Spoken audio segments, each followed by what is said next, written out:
अस्सलाम वालेकुम दोस्तों। हमने पिछले 5 माह से टारगेट पठानकोट पर कोई भी वीडियो अपलोड नहीं की। इस बात पर हम बेहद शर्मिंदा हैं।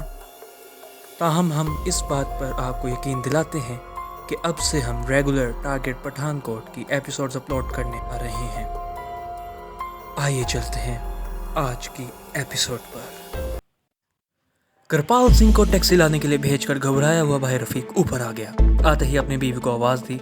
उसकी बीवी दूसरी कोठरी में जाकर चारपाई पर लेट गई थी। उसने अंदर ही अंदर से आवाज़ दी। चला गया वो। भाई रफीक कोठरी में आकर कहने लगा, ये लड़की तो पाकिस्तानी जासूस है। कृपाल सिंह टैक्सी लेने गया है। मैंने कह दिया कि इस मुसीबत को यहाँ से ले जाओ। उसकी बीवी ने अनजान बनते हुए कहा, क्या कह रहे हो? लड़की बेचारी मुसीबत की मारी हुई है। भाई रफीक ने बीवी को दिल्ली जुबान में डांट दिया, बस तुम चुप रहो। तुम्हें क्या पता वो सो रही है ना? सो रही होगी। मैं तो उसे कोठरी में छोड़कर आ गई थी तुम्हारे सामने। ये कहकर औरत ने लिहाफ ऊपर ले लिया। रफीक उस कोठरी की जानिब बढ़ा जहाँ उसके ख्याल के मुताबिक नसीन सो रही थी। दूसरे ही लम्हे वो चीखता चलाता कोठरी से बाहर आने लगा। लड़की अंदर नहीं है। उसकी बीवी लिहाफ लग करके चारपाई से उतर आई। गुस्ल खाने में होगी, और कहाँ जा सकती है वो? मगर गुस्ल खाना खाली था। भाई रफीक सर पकड़कर बैठ गया। फिर वो अपनी बीवी को बुरा भला कहने लगा, जरूर तुमने उसे भगा दिया है। मुझे क्या जरूरत पड़ी थी उसे भगाने की? बीवी ने भी तुर्की बतुर्की जवाब दिया। वो तो पहले ही कह रही थी कि मेरी वजह से तुम लोग परेशान हो गए हो। मैं तुम्हें किसी मुसीबत में नहीं फंसाना चाहती। बस ये सोचकर चली गई। भाई रफीक ने गहरा सांस लिया। भला एक तरफ से तो ये अच्छा ही हुआ ना, भला अपने आप टल गई। मगर कृपाल सिंह को क्या जवाब दूं? कह देना लड़की भाग गई है, बेशक मकान की तलाशी ले ले। ये कहकर बीवी कोठरी में चली गई। गली में कृपाल सिंह ने आवाज़ दी। भाई रफीक जल्दी जल्दी सीढ़ियाँ उतर कर गली में आया। कृपाल सिंह टैक्सी लेकर आ गया था। अब कालिदास भी उसके हमरा था। जब भाई रफीक ने उसे बताया कि लड़की भाग गई है तो कृपाल सिंह गुस्से में फट पड़ा। चाचा, तुमने उसे भगा दिया है। वो मुसलमान थी, तुम भी मुसलमान हो। तुमने अच्छा नहीं किया। भाई रफीक कस्में खाने लगा कि उसका कोई कसूर नहीं है। वो जब ऊपर कोठरी में गया तो कोठरी खाली थी। उसने कृपाल सिंह के आगे हाथ जोड़ दिए और बोला, मैं बेकसूर हूँ। उसने ज़रूर हमारी बातें सुन ली होंगी। वो भाग गई। तुम स्टेशन पर जाओ। वो कह रही थी कि मैं पाकिस्तान के सफारत खाने दिल्ली जाऊंगी।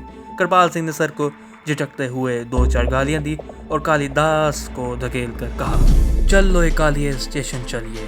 दोनों टैक्सी में बैठकर सीधे मेरठ सिटी के रेलवे स्टेशन पर पहुंचे। जब पता चला कि दिल्ली जाने वाली गाड़ी थोड़ी देर पहले जा चुकी है तो कालिदास ने गाली देकर कहा, कृपाले छोड़ दे उसका ख्याल। अब वो हाथ नहीं आएगी, उल्टा हम किसी मुसीबत में फंस जाएंगे।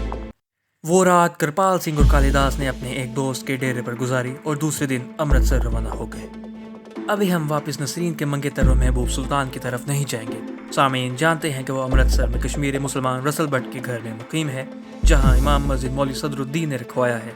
क्योंकि रसल भट्ट का मकान शहर से थोड़ा बाहर है, मौलवी साहब के ख्याल में वो मकान महफूज था। उसके बरखिलाफ मस्जिद की कोठरी में सुल्तान का रहना नामुनासिब था। वहाँ पुलिस को पता चल सकता था सुल्तान रसल भट्ट के मकान में एक तरह से अपनी मर्जी से नसरबंद है और कृपाल सिंह और कालिदास उसकी वापसी का इंतज़ार कर रहा है, ताकि एक तो नसरीन का कुछ सुराग मिल सके और दूसरे वो अपने बाप के कातिलों से अपने बाप के कत्ल और नसरीन के अगवा का बदला ले सके। अभी हम कुछ वक्त के लिए नसरीन के पास चलते हैं और देखते हैं कि उस पर क्या कैफियत बीत रही है। हमने नसरीन को उस मुकाम पर छोड़ा था जब वो दिल्ली जाने वाली गाड़ी में सवार थी और एक पक्की उम्र की साड़ी पोश औरत ने उसमें दिलचस्पी लेनी शुरू कर दी थी। ये औरत नसरीन के पास उसी रेल के डब्बे में बैठी थी। मेरठ से दिल्ली का फासला ज़्यादा नहीं था। रास्ते में एक ही स्टेशन गाजियाबाद का आता है जो दरियाए जमुना के उस पार है और उसके बाद उस शहर के मज़ाफ़ात शुरू हो जाते हैं। रास्ते में साड़ी वाली औरत ने, जिसका नाम गोबंदी था, नसरीन से बातों ही बातों में ये मालूम कर लिया कि लड़की मुसलमान है, बेसहारा है। नसरीन ने अपनी तरफ से बड़ी समझदारी से काम लेते हुए गोबंदी को ये बताया था कि वो अपने भाई के साथ मेरठ शहर आई थी, जो खुदा जाने कहाँ गुम हो गया है, और अब वो वापस दिल्ली जा रही है, यहाँ उसके चचा का घर है। नसरीन के बयान में वाक़यात और हालात का आपस में कोई रब्त नहीं था। गोबंदी ने दिल में सोच लिया था कि उसे अब क्या करना है। वो नसरीन से हमदर्दी की बातें करने लगी।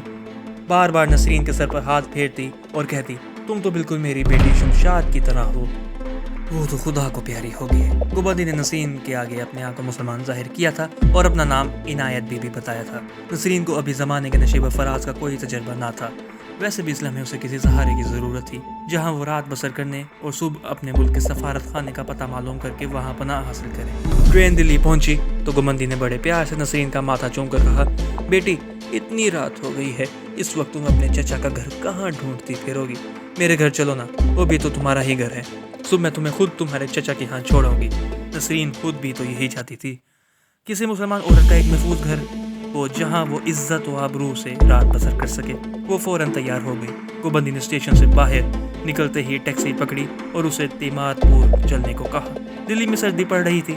टैक्सी के बंद शीशों से नसरीन बाहर इमारतों और सड़कों की रोशनियां देखने लगी। दिल में तरह तरह के परेशान कर देने वाले ख्यालात आ रहे थे। वो कहाँ थी, कहाँ आ गई है, आगे क्या होगा? क्या वो इज्जत व आबरू के साथ पाकिस्तानी सफारतखाने पहुंच सकेगी? फिर ख्याल आता कि ये औरत मुसलमान है, दिल्ली में बड़े मुसलमान रहते हैं, यहाँ उसे ज़्यादा ख़तरा नहीं है। ये औरत बड़ी नेक दिल लगती है और फिर बाकी रात भी गुजारनी है। सुबह किसी बहाने उसके घर से निकलकर सीधी किसी मस्जिद में चली जाएगी जहाँ उसे पाकिस्तानी सफारतखाने का एड्रेस मालूम हो जाएगा। टैक्सी कश्मीरी गेट से निकलकर अलीपुर रोड पर आ गई थी जो सीधी तिमारपुर को जा रही थी। रात आधी से ज़्यादा गुजर चुकी थी। सड़क पर इक्का दुक्का गाड़ियाँ गुजर रही थी।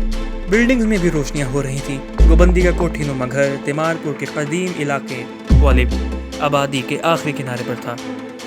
ड्रेसिंग रूम में आते ही नसरीन की नज़र सबसे पहले दीवार पर लगी हुई कृष्ण महाराज की तस्वीर पर पड़ी तो वो कुछ हैरान हुई।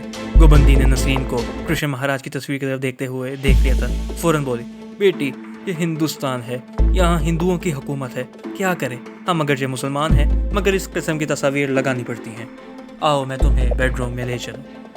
ड्राइंग रूम के साथ एक छोटा सा कॉरिडोर था जहाँ से नीचे तहखाने में जीना उतरता था। नसरीन ज़रा हिचकिचाई, कहने लगी, आंटी मैं ड्रेसिंग रूम में सोफे पर ही सो जाती हूँ, थोड़ी रात ही तो बाकी रह गई है। गोबंदी ने बड़े प्यार से नसरीन का माथा चूमा और शफकत भरे लहजे में बोली, बेटी मुझे गुनाहगार ना करना, तुम मेरी मेहमान हो, मेरी बेटी हो। नीचे का बेडरूम मेरी प्यारी बेटी का बेडरूम होता था मगर मैं उसे रोज़ साफ सुथरा रखती हूँ। आओ मेरे साथ। तंग जीना उतरकर नसरीन एक छोटे से कमरे में आ गई जहाँ फर्श पर कालीन बिछा था। दीवार के साथ पलंग लगा था। गोबंदी आगे आगे थी। अंदर आते ही उसने बत्ती जला दी थी। दीवार पर नीम उरियां औरत की काफ़ी बड़ी तस्वीर लगी हुई थी जिसमें वो झुककर चश्मे के पास पानी में अपना अक्स देख रही थी। नसरीन को यह तस्वीर अच्छी ना लगी। फिर सोचा, मुझे तो सिर्फ यहाँ 2-4 घंटे ही तो गुजारनी है।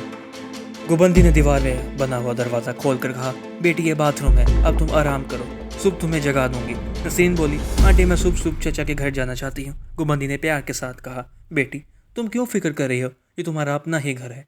मैं नाश्ता करने के बाद खुद तुम्हें साथ ले जाऊंगी। अच्छा अब तुम आराम करो।